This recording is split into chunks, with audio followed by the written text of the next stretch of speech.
Hi everyone, Grant Pichla here. If you're a fan of the Coen brothers in any sense, I think you might find this video interesting. We are about to dive into the career of the Coen brothers using the Auteur theoretical perspective. Damn, we're in a tight spot. One of the most important themes throughout their entire career is the theme of characters trying to understand an absurd world that they live in. Most often in their films, characters are presented with strange circumstances, like you expect good people do good things, so they should have, in return, good things happen to them, and same with bad people. But in the Coen brothers films, all bets are off, and the world that we live in is not predictable and very often confuses the characters. So let's take a look at a couple different moments in their career where characters confront this absurd world that they live in. And here you are. And it's a beautiful day.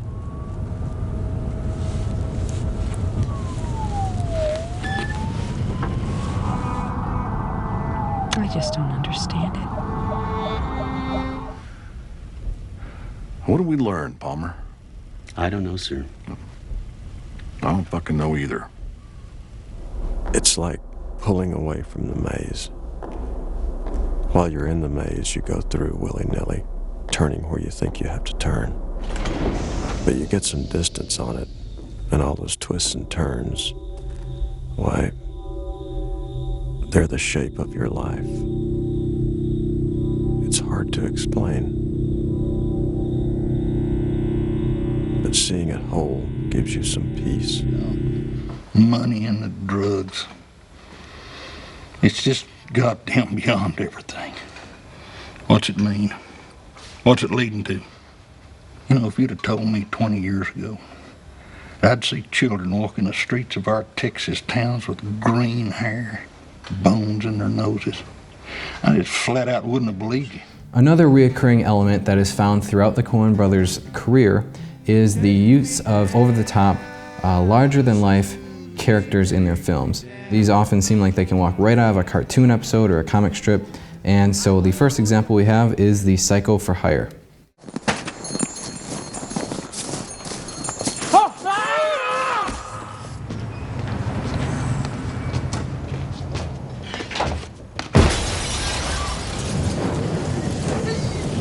Heil Hitler. Well, I hope. Sweet summer rain. Like God's own mercy.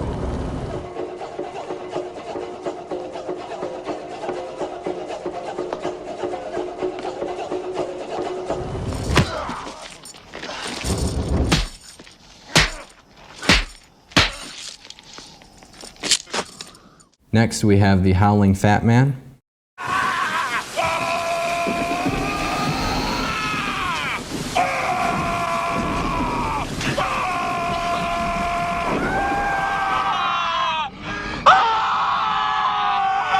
You son of a bitch! You lousy son of a bitch! I'll give you something else! Look upon me! I'll show you the life of the mind! 20 writers under contract! I can ask for a think-type thing from! You see what happens, Larry, when you fuck a stranger in the ass? Hey, man! Stop it! Hey, man. I just bought that fucking guy last week! I'm gonna fucking kill you! I'm bigger than any John live or live! And lastly, we have the Motor Mouth. Well, it would have to be something stupid fucking name like that. You don't look Welsh. My mother was Here, Italian. this would interest you. Johnny and I... Now, you may call it an unreasoning optimism, you may call it obtuse, but the plain and simple fact is that we got close to 3,000 years of beautiful tradition from Moses to Sandy Koufax. You're goddamn right I'm living in the fucking past! My point is that these traders and trappers would come to this country and get the pelts and the gold. Right, Lump? I ain't nobody played a sack buck like Lump right there. He, don't be shy, Lump. Don't be shy. Look, that boy, he go out like it was some pussy. Says who? Says me, Amy Archer. Why is he an idea man? Because Hudsucker says he is? What are his ideas? Why won't they let anyone interview him? That'll be $25.50 a week, payable in advance. Checkout time is 12 sharp, only you can forget about that on account of your arrests. If you need anything at all, just pick up your personal in-room telephone and talk to me. My name is Chet. Although we do provide privacy for the residential guests, we are also a full-service hotel, including complimentary shoe shine.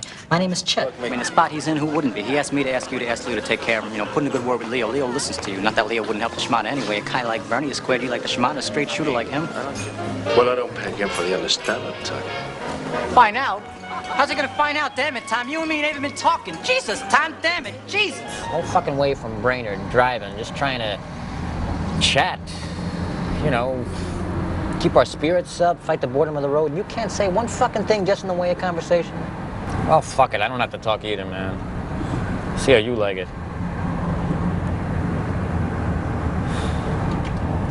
Just total fucking silence. Two could play at that game, smart guy. We'll just see how you like it. Total silence.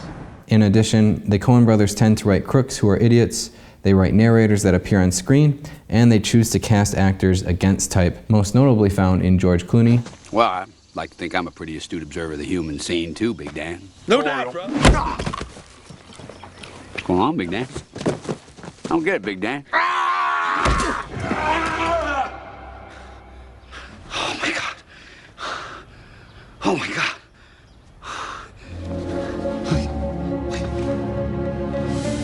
What the fuck?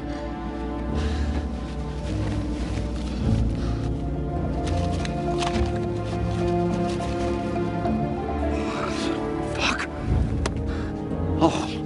Oh my fuck. I killed a fucking spook. What the fuck are you doing here, you fucker? Dancing to the music of a hoity-toity. Just heard for the first time in my career. I don't know what to do. I'm a patsy. I'm a sitting duck. I'm lost. Lost! I'll tell you what you can do. You can act like a man. And John Goodman. Look up on me!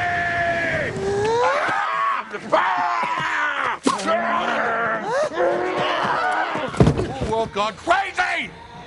Am I the only one around here who gives a shit about the rules? Market zero! They're calling the cops, man. Put the piece away. Market zero! Walter, put the piece away. Walter? You think I'm fucking around here? Market zero!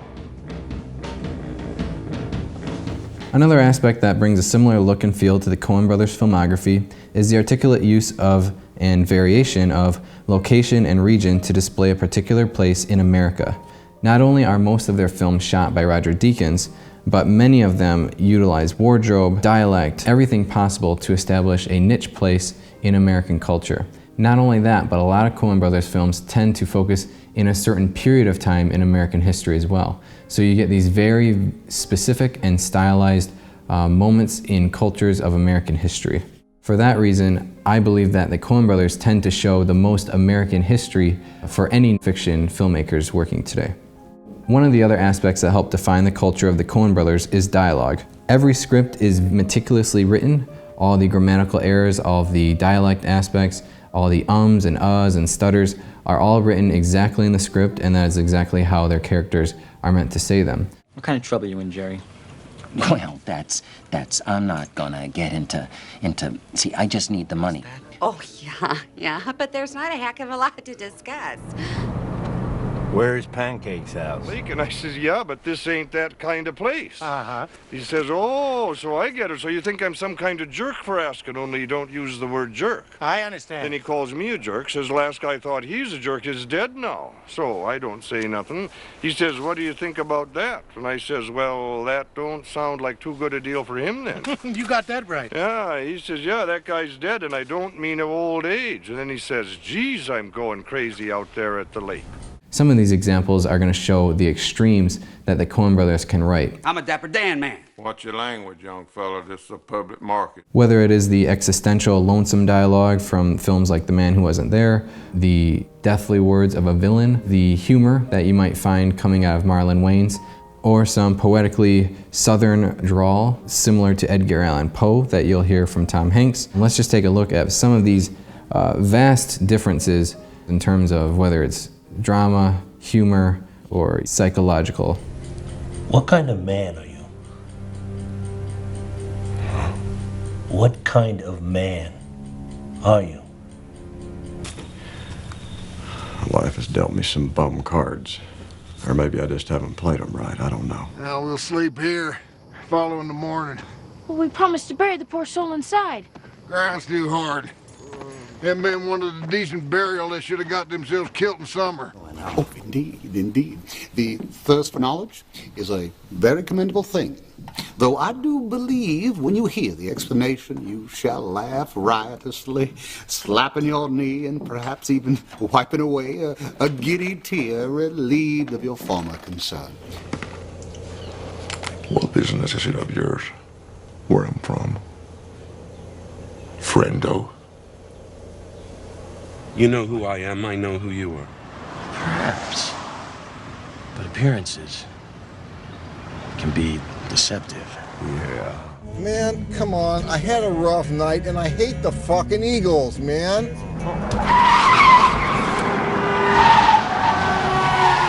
In regards to soundtrack, the Coen brothers mainly focus on 3 different uses in each film. One, they use Carter Burwell on pretty much every score for every film they do, and often he writes melancholy and emotional music to contrast with the absurd world and dark plots that are occurring on screen, especially during violent moments. So let's take a look at those.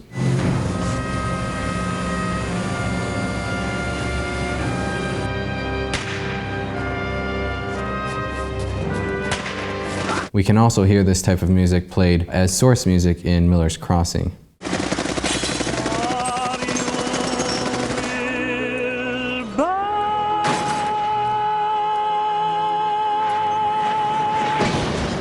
Another way the Coen brothers utilize soundtrack in each film is to design soundscapes to give the feeling of emptiness. It's most recognizable in films like Fargo, when the cold wind is blowing over the barren plains.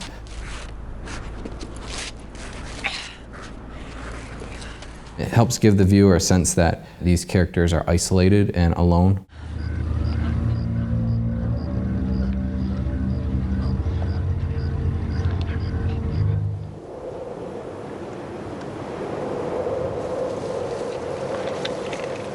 A final way that soundtrack is used in Coen brothers films is anytime there are lyrics to the music. These lyrics are pulled specifically from those songs to help comment on the theme of the film or comment on a character in the film who's going through some sort of emotional toll. Big city, turn me loose and set me free. Lord, I'm 500 miles away from home. Not a shirt on my back, not a penny to my name. Lord, I can go back home this way. 4 or 6 long years I've been in trouble. No pleasure here on earth I found. Drifting along with the tumbling tumbleweed.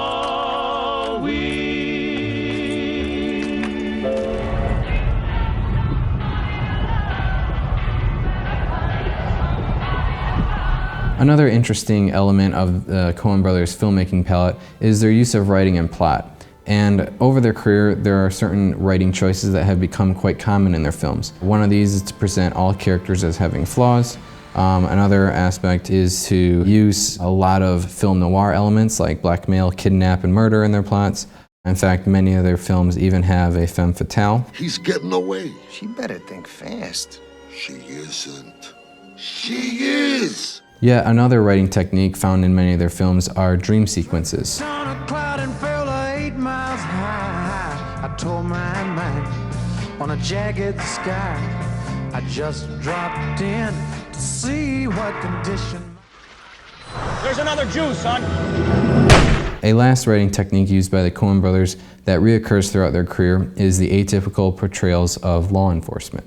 Going hand in hand with the Coen brothers' consistent writing choices is their overall commentary on genres. First of all, a lot of their work stems from film noir and screwball comedies. As we mentioned, they have a lot of murder, blackmail, kidnapping, and femme fatale. No matter what the genre is, they tend to infuse those elements. So if it's a romantic comedy, you'll still get the femme fatale and blackmail and kidnap. Sounds like to me, you gonna nail his ass. The Coen brothers like to experiment with genre as well. So in many film noirs of the 1940s, the most remembered thing is the use of dark imagery and shadows. Well, in a film like Fargo, which is a modern day noir, much of these dark shadows are replaced by nothing but blankets of white snow. At the same time, normally you're used to a rather tough guy detective who is willing to go against the books and beat people up to get answers. Well, in this case, the detective and the hero of Fargo is a very polite and pregnant police chief in Marge Gunderson. So that's complete opposite of what you would expect. He's fleeing the interview. Similarly, in a picture like Miller's Crossing, instead of getting a gangster who rises to the top and wants more and more and more and eventually leads to his own downfall because of excess, what we have in Miller's Crossing is a character who doesn't push. He actually just listens and watches other characters, and he just reacts. And so in this gangster picture, instead of Gabriel Byrne rising to the top and wanting more and more and dying, he is one of the few characters who actually live in the end, and he plays his cards with a sense of wit, and it's not all about more and more for him. And as you may guess, in a film like The Big Lebowski, you do not get the hard-boiled detective that you might expect to see in a modern film noir. Instead, you get a guy like the dude who tries his best to absolutely stay out of every piece of the plot and tries to shrug it all off the best he can. Lastly, we can look at the way that the Coen brothers break conventional screenplay writing rules, or at least mock them.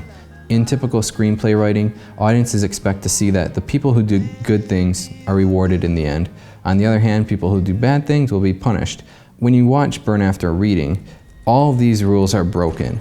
And I think that is part of them acknowledging that they want to turn the screenplay writing rules on its head. All the characters who perform selfish and bad acts, they all get away cleanly in the end. And all the good characters end up dying. So it's pretty clear that the Coen brothers are aware of this rule. Is being selfish and being an idiot the only way to survive? I think it's very interesting that they come right out and they acknowledge it with these last lines in the film. Jesus fucking Christ. Yeah. What did we learn, Palmer? I don't know, sir. I don't fucking know either. I guess we learned not to do it again. Yes, sir. I'm fucked if I know what we did. Yes, sir. It's hard to say. Jesus fucking Christ. In terms of Llewyn Davis, we have another example of screenplay writing being tipped on its head. In 2005, Blake Snyder wrote a book called Save the Cat, the last book on screenwriting you'll ever need. And the whole point of the title Save the Cat is that you're supposed to show a character early on in the film saving a cat, so that way throughout the rest of the film, the audience will side with them. And if you don't have them save a cat, you can just show them doing any other good act. But in Inside Llewyn Davis, Davis constantly tries to save the cat and constantly is screwing this up. And even when he does save the cat in certain scenes, it doesn't exactly make us want to like him more. So I think the Coen brothers were well aware of this book and are acknowledging it by having him literally keep saving the cat throughout the film.